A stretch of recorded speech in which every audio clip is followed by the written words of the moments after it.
નમસ્કાર, આપ જોઈ રહ્યા છો જેકેએસની ગુજરાતી વાત તો લાઠીના ધારાસભ્ય જનક તળાવે ઓનલાઈન જુગારધામ પર જનતા રેડ કરી હોવાનો મામલો. ગત રાત્રે દામનગરમાં એક શોપિંગ સેન્ટરમાં ઓનલાઈન જુગારધામ પર પહોંચ્યા હતા ધારાસભ્ય જનક તળાવિયા. સ્થાનિક લોકો સાથે જુગારધામ પર જનતા રેડ કર્યા બાદ પોલીસને જાણ કરી હતી. આ સમગ્ર મામલે હવે પોલીસનું નિવેદન સામે આવ્યું છે. દામનગરમાં થયેલ જનતા રેડ એ જુગારધામ નથી તેવું ડીવાયએસપી રાઠોડે જણાવ્યું હતું. જે સ્થળે જુગારધામ હોવાનું કહેવાય છે તે ઓનલાઈન માર્કેટિંગ છે. ઓનલાઈન વાસ્તુ પૂજા યંત્રની ફ્રેન્ચાઇઝી છે. અમરેલી પોલીસે હાઈકોર્ટનો ચુકાદો પણ ટાંક્યો હતો. આમ છતાં પણ કેટલોક મુદ્દામાલ જપ્ત કર્યો હતો. ડીવાયએસપી રાઠોડે જણાવ્યું હતું જો કે હજુ પણ નિષ્ણાંતોનો પોલીસ દ્વારા અભિપ્રાય લેવામાં આવશે. દામનગરમાં જુગારધામ મુદ્દે ભાજપના ધારાસભ્ય અને પોલીસના નિવેદનમાં ભારે વિરોધાભાસ. જેકેએસની ગુજરાતી સાથે જૈનિક સોજિત્રા, અમરેલી. ગઈકાલે સાંજે હું દામનગર વિસ્તારની મુલાકાતે હતો. અગાઉ દામનગર વિસ્તારના લોકો દ્વારા મને ઘણી બધી રજૂઆતો આવી હતી કે ભાઈ દામનગર વિસ્તારની અંદર દારૂ જુગાર અને યંત્રની આડમાં અહીંયા જુગારધામ ચાલી રહ્યું છે. પરંતુ મેં અગાઉ પણ ખાનગી રાહે તપાસ કરાવી, પરંતુ ક્યાંય ધ્યાનમાં ન આવ્યું. અને ગઈકાલે ફરી એક વખત બધાના ફોન આવ્યા અને એકની એક વાત કે ભાઈ અહીંયા યંત્રના આડમાં જુગાર ચાલી રહ્યું છે. ત્યારે મેં ગઈકાલે ખુદ જઈને જે શોપિંગ સેન્ટરની અંદર દુકાનમાં આ યંત્રના યાર્ડમાં જે જુગારધામ ચાલી રહ્યું હતું એમાં જઈને રેડ કરી. લોકો ત્યાં 7, 8, 10 જણા જુગાર રમી રહ્યા હોય એવું મને દેખાય એવું. અને ત્યાં જઈ અને રેડ કરતા લોકો ત્યાંથી બધું જ ખુલ્લું મૂકી અને ભાગી ગયા. ત્યાર પછી પોલીસ તંત્રને ફોન કર્યો. પોલીસ તંત્ર ત્યાં અડધો કલાકની અંદર પોલીસ તંત્ર ત્યાં આવી અને તમામ સામગ્રી હતી એ બધી રિકવર કરી. રોકડ રકમ પણ હતી એ પણ રિકવર કરી. ત્યાર પછી આ બધી જ વસ્તુઓ લઈ અને પોલીસ તંત્ર ત્યાંથી રવાના થયું. અને લોકો ત્યાં દામનગર શહેરના લોકો મોટી સંખ્યામાં ઉપસ્થિત થયા હતા. તે લોકોને પણ મેં સમજાવ્યા કે આવા દૂષણોથી આપ બધા દૂર રહો. અને અગાઉ પણ મારા ધ્યાનમાં આવ્યું છે કે આવા જુગારધામના કારણે 1-2 ગરીબ મધ્યમ વર્ગના લોકોએ આત્મહત્યા પણ કરવાનો વારો આવ્યો.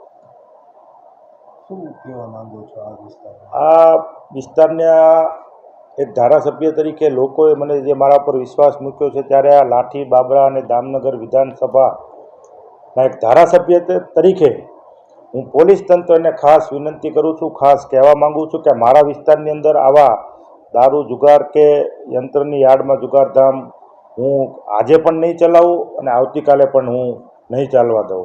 એટલે ફરી એક વખત મારે ક્યાંય વિસ્તારમાંથી રજૂઆત આવે અને મારે ખુદ આવી રીતના જઈ અને મારે પોતે રેડ કરવી પડે એવા દિવસો આગળ ના આવે એવું પોલીસ તંત્ર ખાસ ધ્યાન આપે.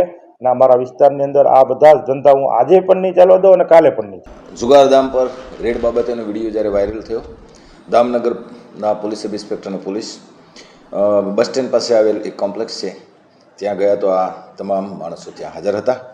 પોલીસે ત્યાં જગ્યા પર જઈને જોયું તો કોઈ જુગાર રમવાવાળા મળેલ નહીં કે જુગાર રમાડવાવાળા પણ નહીં મળેલા. જેથી અમે જે જગ્યાએ દુકાન હતી એ દુકાનમાંથી પોલીસે ઇલેક્ટ્રિક સાધનો જેવા કે LED TV, CPU, keyboard, motor charger, wifi, modem મળી આ બધી વસ્તુઓ અને યંત્ર કાર્ડ 21 અને 8,720 રૂપિયા હતા એ પોલીસે CRPC કલમ 102 મુજબ કબજે કરેલા. ત્યાર પછી આ જે દુકાન હતી એના માલિક કૌશિકભાઈ ભરતભાઈ ગોહિલ નાઓને બોલાવીને પૂછપરછ કરવામાં આવેલી ઓનલાઈન યંત્ર ગેમ બાબતે. તેઓએ જણાવેલ કે પોતે HS ઓનલાઈન માર્કેટિંગ પ્રાઇવેટ લિમિટેડના પ્રોપરાઇટર પટેલ એજન્સી સાથે કરાર કરી એની ફ્રેન્ચાઇઝ રાખેલ છે અને એ ફ્રેન્ચાઇઝ છે એની ઓનલાઈન માર્કેટિંગ તે મુજબ એની નામદાર ગુજરાત હાઈકોર્ટમાં એક પિટિશન નંબર 2244/2013 દાખલ થયેલી.